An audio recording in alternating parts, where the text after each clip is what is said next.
Kale aleyhissalatu vesselam. Peygamberimiz sallallahu aleyhi ve sellem etti. İnna Allah rafikun yuhibbur rifqa ve yughti ala rifqi ma la yughti ala al-unuf ve ma la yughti ala ma siwah.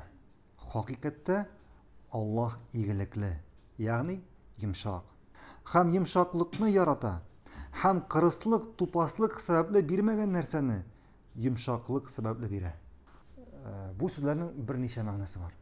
Yani Peygamberimiz sallallahu aleyhi ve sellem etti bit. Kırıslık sebeple bilmegen nerseni yumşaklık sebeple bire. Aytik iki kişi.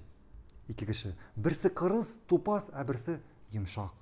Hem birisi ikincisine kırıslık bilen muamele kıla, ameller kıla. İkincisi yumşaklık bilen. Hem Allah bu yumşak kişiye ecir sevap verir, onun yumşaklık arkasında. Hem elbette bu ecir sevabını o kırıs kişiye vermiyor. Çünkü yanında yumşaklık yok. Hem şulay yok. İkinci manası Allah yumşak bulgan kişiye başka bir kişiye de bilmegen ecir sevabını verir. Anladınız mı? Umumen yumşaklık o bizning dinimizning aslı.